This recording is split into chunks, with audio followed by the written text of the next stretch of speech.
Daniel Dibuya a eu punition ya 6 mois na église kimbangiste pe akolobela lisusu lingomba te na internet po azali mbeli ya double tranchant. Aza kotambola mabe, aza kokosa batu, aza kolia ba mbongo ya bato babima na lingomba pona ko déstabiliser lingomba indirectement. Ah, c'est mon ami, c'est la tête, hein.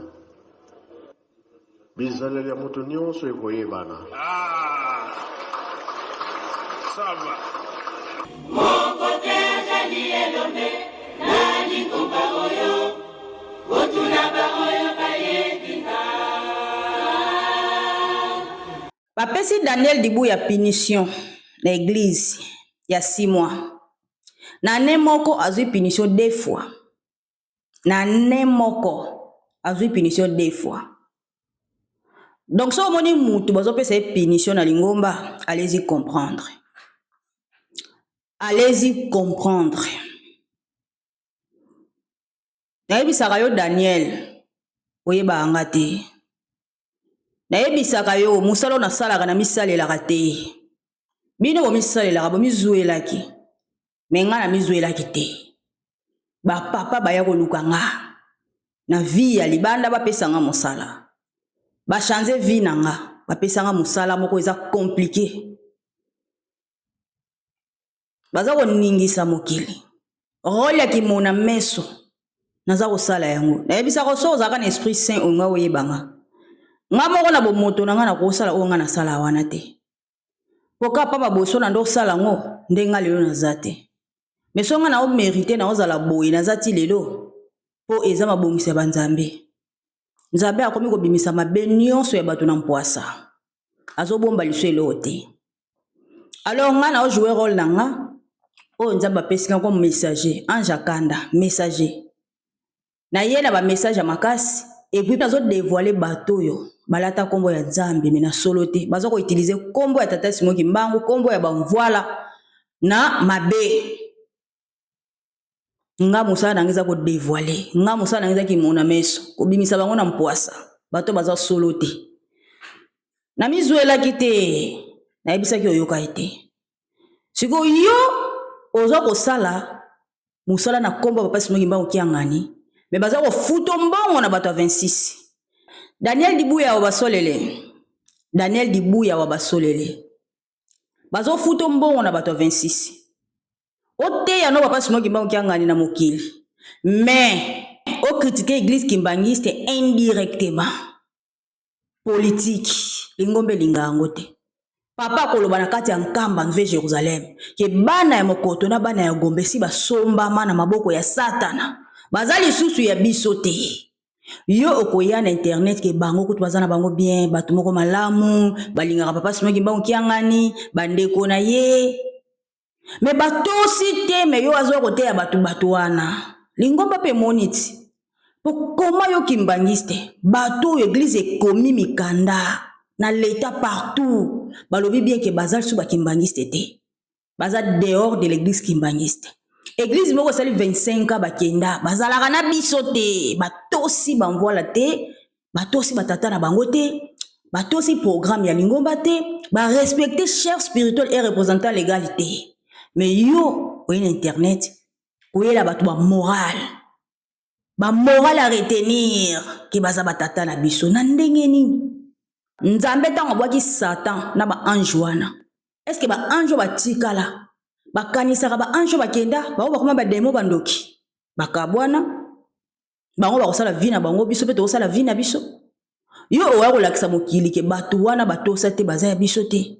Yango wana Nzambe molimo mo santu te ba batosi yete bokabwanye koti.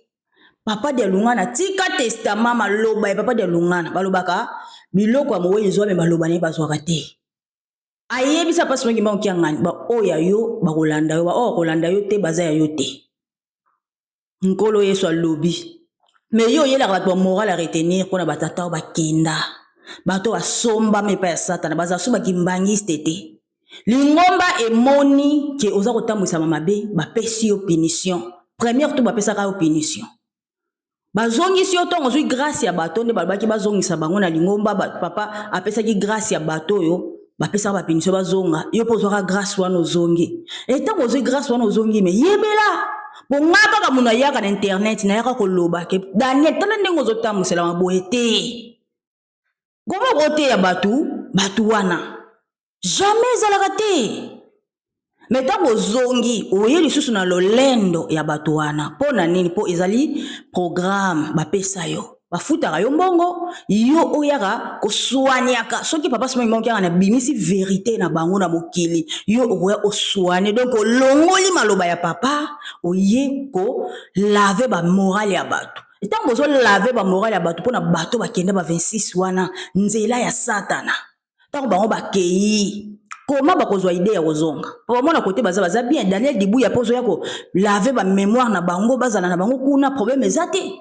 mais nous avons un cercle moko ezankamba Nouvelle Jérusalem esika batata batika biso do soko bima na cercle wana en tout cas ozana li felo obimi ozali suna esika te epa ya nzambe atozo boma mibeko na 26 okolonga te po olandi nzela o bango babongisa te ya bandeko wana moko akozwa ma connaissance azonga mais yo osala ngo te oza kolakisa monke kuna boza bien so bozo bondela ata oza na mioto sa mibeko no keka lola po biso nyonso toza kaka to source na biso eza tata kimbango na mama muyo me bango bana nkamba no ese ba mama muyo babeta ngonga esika mususu pa nkamba mama muyo asali musani na nkamba koma bato babimi nkamba olo bake source na biso eza bango babimi toza so na source moko te na minute do to aboto tamusama na programme moko tata simo yima okiangani te ya mokili papa simo yima okiangani teya mokilakisa mokili papa mbenza mfumu yisu songi ya nzila molakisi nzela lakisa mokili papa Zako docteur en relations internationales a comme professeur associé na université ya Congo RDC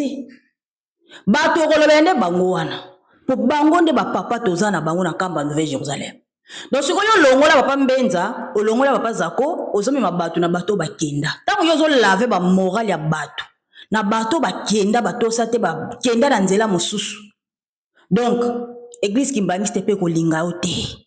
Bako vandi so bakopesa okaka punition. Ti okobongisa ko tambola na yo. Yango wana lelo bavandi so bapesi yo punition pe okolobela lisusu lingomba te na internet.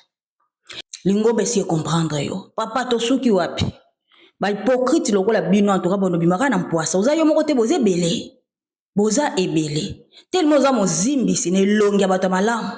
Nkoyi ya boma mana lingomba tata nzambe balata poso mpate babongo na lokola bandimi koteyaka bato sango malamu nzoko ndia hypocrisie na sena ngo basala makambo mabe alors obimi na mpoasa tata na yo siko akenda ko déranger ba pasteur pona ba pesi yo punition akende ko lelela ka bango ko tiela bango makele po apesi yo punition omoni elombe na église kimbangisa zaka moko tata simo kimbango kiangali Dieu tout puissant kwa tulendo mosusu azate elomba zaka moko do yoze lombe te batata no bakenda na bafuta ki ngo bakanza ki pana yo okoki ko récupérer bandimi okoki ko manipuler ba vérité ozo bana nkamba manipuler bato ba comprendre te internet papa lobi na nkamba yo ye na internet yo ko bongola maloba ya papa donc maloba ya papa bozo respecter yango te bozo tiango na valeur te alors c'est fini omoni mosika tokomi kaka boy nga kutu nde bozala na bato bakomona nga mabe talinga te we ba kombo na nga za véritable kombo na nga za pioka penda siko tala siko barrage ya pioka courant ezalaka wana c'est moi là il faut comprendre allez-y comprendre donc nga tema na osana nguya nzambe na kobanda ko détecter bino moko na internet ya bobongwana.